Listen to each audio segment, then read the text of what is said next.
it kind of has come to our attention, and we realized that we are a primarily gambling show, talking about our picks each week.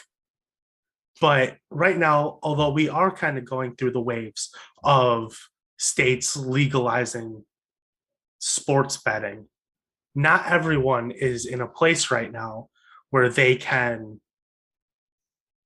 bet online legally. And it can be difficult to go out and find yourself a bookie if you do live in one of these states. So while we appreciate those who listen from those places where you're not currently able to bet on the picks we're giving out or fade the picks we're giving out, um, we do want to also kind of highlight some other ways that you can have some fun, enhance your sport watching experience that is legal in throughout the U.S. Whether that be a daily fantasy, another creative website, just things that we think are interesting and we use. We're never gonna come on and pump something that we wouldn't use ourselves. And the first website that we've kind of stumbled across that we really like the concept of is Simbull. That's Simbull. Uh, they have a web app, and Cody's the one who first discovered it and made me aware of it. So I'll kind of let him take you guys through the really kind of cool concept that they have figured out for an alternate way to make some money off your sports knowledge. Yeah, so I discovered Simbull in February of 2021 here.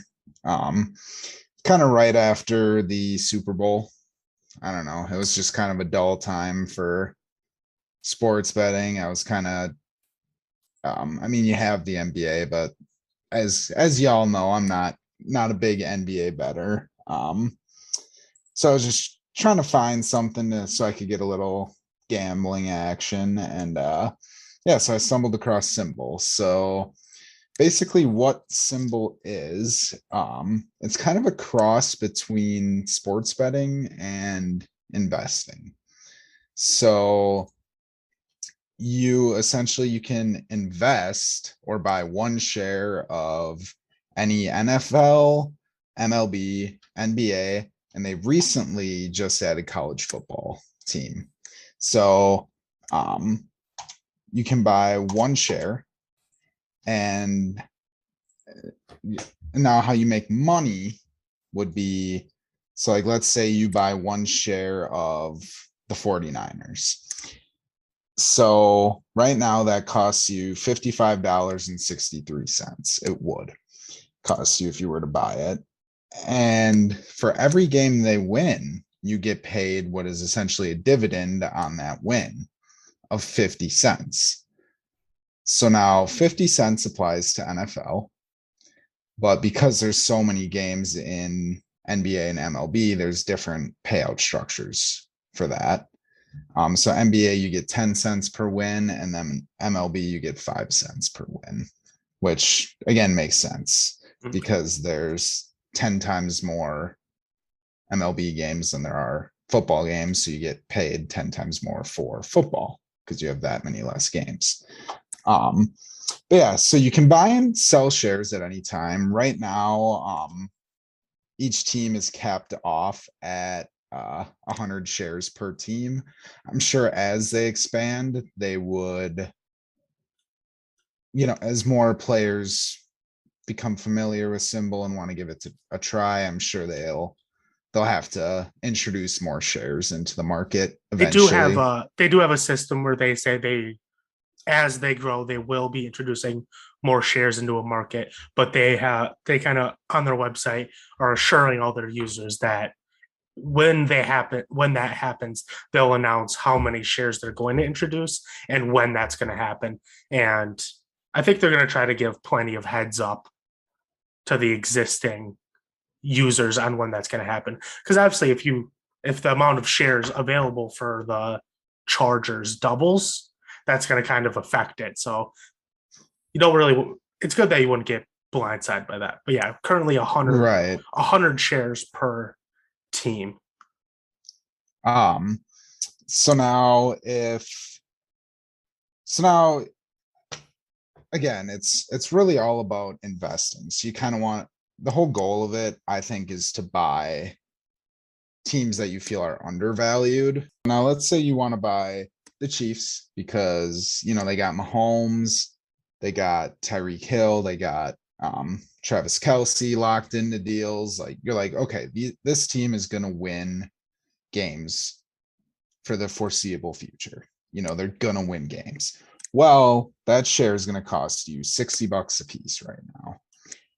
And so what that means, at 50 cents a win, they need to win 120 games to get your initial investment back. Now, you still retain equity in the share, but they need to win 120 games for you to get that $60 back in your pocket and also still own the share. So basically what that means, let's say the Chiefs average 12 wins a year. That means it would take 10 years for you to get your initial $60 back. So that might not be the greatest investment. So now there's teams like the Texans, if you want to buy at $30 a share, if you think that they're going to take giant leaps in the near future and be a 12-win team, well, then that would only take you 5 years to get your initial $30 investment back. Yeah. The Texans are a true outlier right now at $30 for a share of that team. Easily the lowest in the NFL. Even to get to the second lowest, which is the Lions, you have to go all the way up to like $37. It's just a massive gap. The Texans are just, and no one's buying right now for them. Right. So something I've kind of picked up on here is or I guess using Simbull and kind of picked up on throughout this is, once a sport becomes out of season, their shares drop quite a bit. Like if you go to NBA, the defending champion Bucks, you can get them at $38 a share. Or, you know, if you want to even go lower and look at the Rockets, they're at $22 a share. The Pistons, $21 a share. And then baseball, I mean, still, you know, still a good chunk of the season left, but we're getting towards the end. And you're really seeing those share prices drop. Not significantly yet, because like I say, there is still a good chunk of the MLB season left, but you are seeing those share prices drop a little bit here. It does make sense though. Like if we put it into kind of investing terms, say you were invested in a company and they pay out 10% dividend on your investment every year. And then they say, oh, we're going to stop paying these dividends for the next year.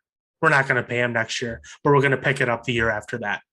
Oh, the value of their stock would go down a little bit, right? Because you cannot collect on that. So in the off season, you can buy a little bit lower, but in order to see gains on that, you have to hold it through the time where the team isn't giving you any money because they're not winning any games because they're not playing any games. Right. So my initial strategy, which has been pretty successful so far. So like I said, I got into Simbull like right after the Super Bowl. So NFL shares were down for the most part. Teams like the Jags were up just because everyone's like, okay, they're gonna go out and get Trevor Lawrence. And then they're gonna be good. Like so teams like that had high draft picks and you know, you kind of knew they were going to get a good quarterback. They were up, but the rest of the teams were all pretty much down. So we all know how big of a Cardinals fan I am. So I bought 5 shares of the Cardinals for $18.70 a share, plus The Simbull does take $1 per transaction because that's how they're able to. They rely on the transactions, I believe, to be able to pay out the dividends. I believe there is also a premium option. If you are someone who's like wants to kind of do the day trade version of this and buy a stock of a team or buy a share of the team and sell it after a win, or if a team goes on a 2-game skid, buy low, wait for them to recover a little bit. I believe there's a premium option where you pay a flat yearly fee and can trade as much as you want. Yeah. But yeah, so I bought, like I said, bought the Cardinals at 18.70 a share plus $1. So let's just say 19.70 a share. And then, once OTAs and stuff started up, NFL shares were really starting to kind of heat up. And eventually the Cardinals hit 43.38 a share. And that's where I sold. Or sorry, 43.48, not 38. A share. And then I sold that. So I 2x'd my money in the off season. So there's kind of two different ways of doing Simbull. Yeah. You can either do it the off season way where you just want to rely on a team either making a big free agent signing or you just want to rely on the hype of the sport starting up and people wanting to buy teams in that sport to get that passive income. Or you can be one of those persons buying towards the start of a season and trying to get that passive income. It is also kind of hard to say how much, or impossible to say really how much of that is off season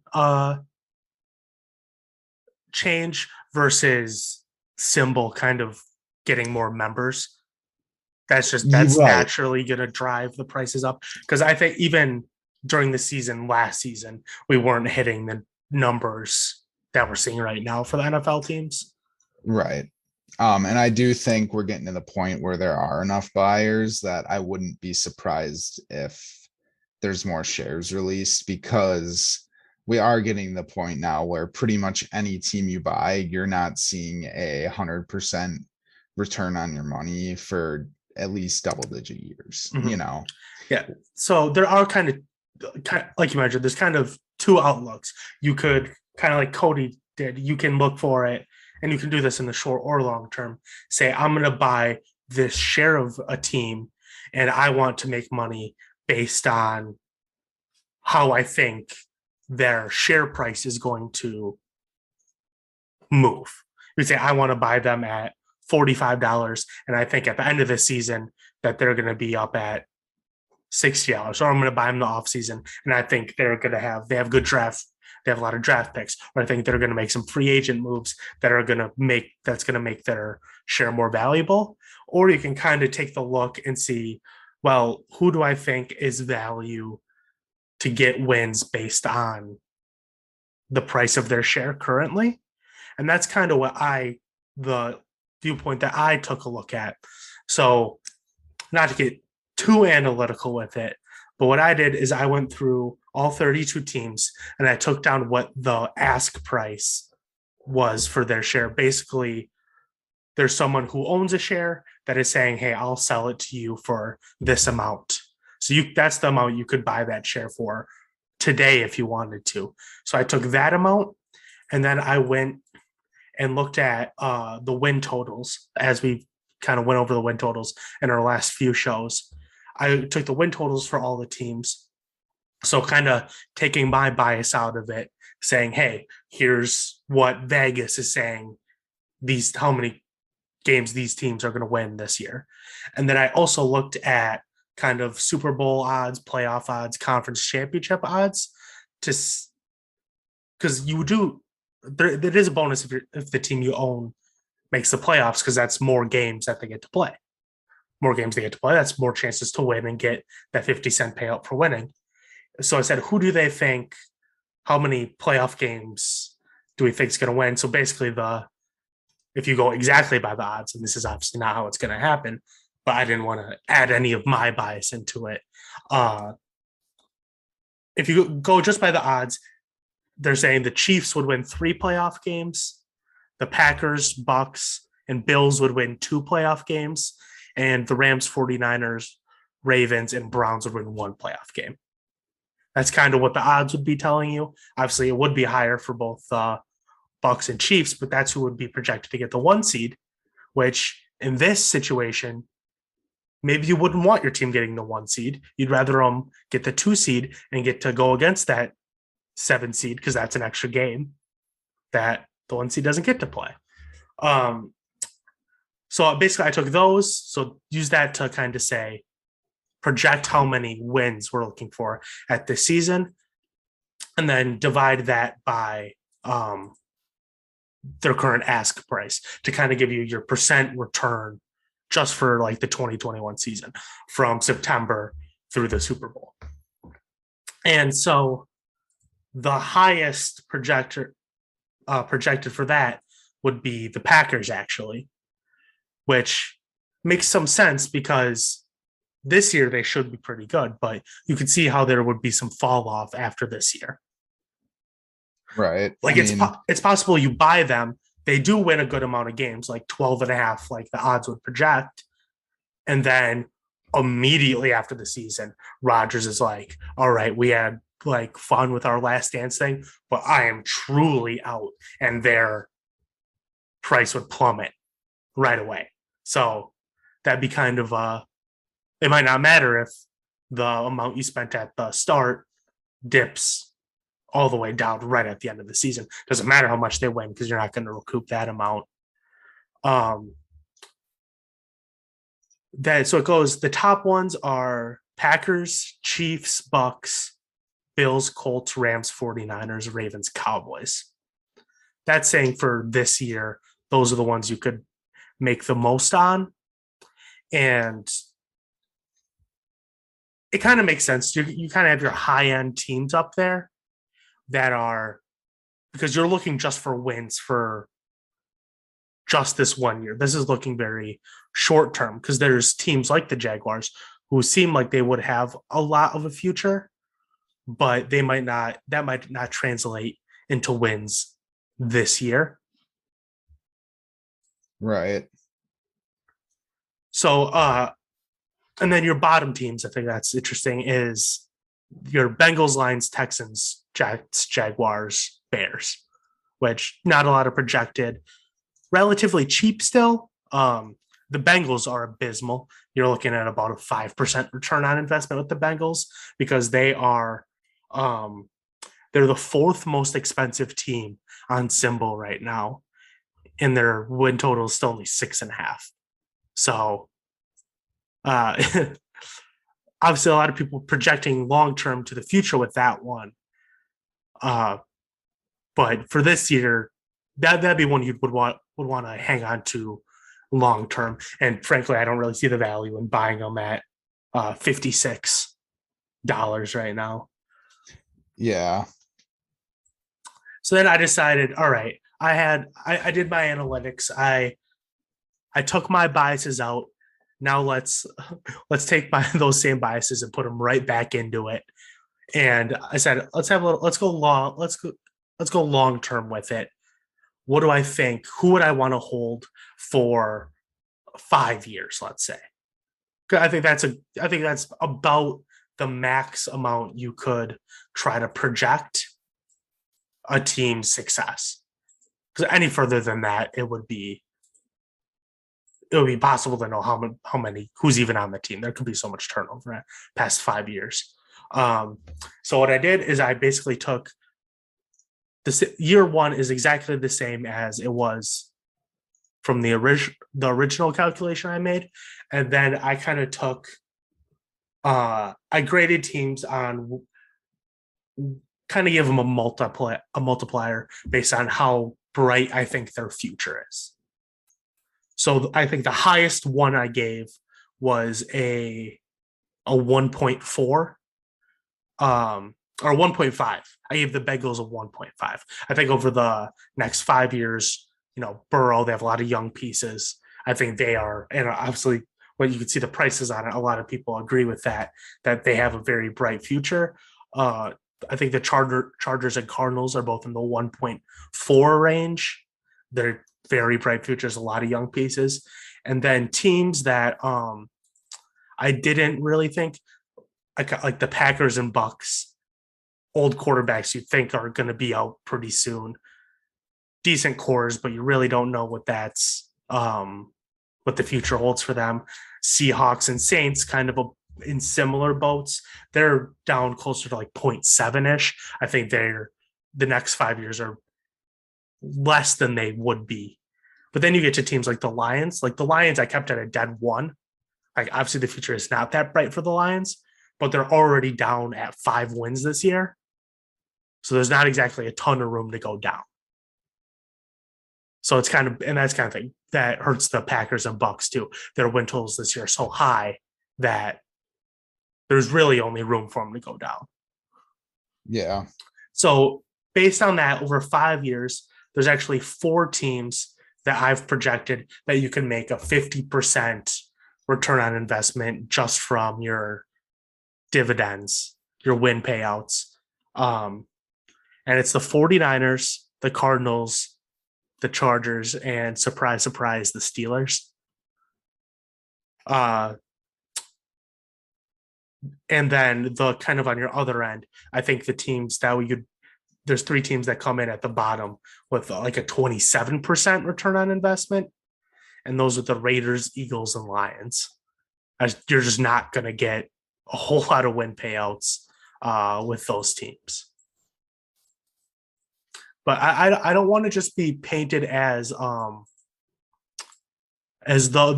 homer picking my team for everything. I think there's a real legitimate reason why the Steelers would be a good investment. And the reason why I have several shares of the Steelers on Simbull is obviously this year, Mike Tomlin just doesn't have losing seasons. Like they're just not an organization that's going to win 3 or 4 games in a year. Like you're not going to make no money on them in a season. And in their division, obviously we've talked about the Bengals. They seem to be coming up. But on the other end, with the Ravens and the Browns, both Baker and Lamar are due for extensions. They're going to start making way more money than they make right now. And naturally, what happens when that time comes is the rosters around them, they get worse. They have to. You can't afford to pay that extra edge rusher or that extra corner because you're paying 3 times more to your quarterback than you currently are. And when both of those things happen, obviously the Steelers will have a question at quarterback. But if with the young defense they have in place, if they can bring in a young quarterback who can just be solid for them and they'll be the ones in the division with the cheap quarterback at that point. And if they can keep that defense they have in place, I think they would really be poised to kind of continue to kick off another period of dominance in the AFC North. So over 5 years, I think they would be an excellent investment on Simbull. If you're looking for just this year, no, that's probably not the team you'd be looking at. Obviously, that's my favorite team. I love the Steelers. So I'm always going to believe them. Those are shares that I'm willing to hold for multiple years because it's just that little bit extra. It's like, oh, your team wins and you kind of get that extra payout in your account the next day. So that's a team I really like. The 49ers, I think, are a team in a similar vein, but maybe even more poised to strike more immediately as soon as this year. And then Cody would love the Cardinals are also kind of in that same boat. But yeah, that's kind of our first spotlight of a sports betting alternative that you can use to hopefully make some money, but mostly just kind of have a little bit more fun with your football watching or any other. If you guys like the kind of Simbull, the market analysis that we had here, I think in a few weeks or a month or so, we'd love to do kind of a very similar thing for NBA teams, or even a breakdown of who we think is a good offseason bet once the MLB is over. So yeah, that is where we're going to leave it for the week. Thanks for listening, and we'll see you guys on Thursday.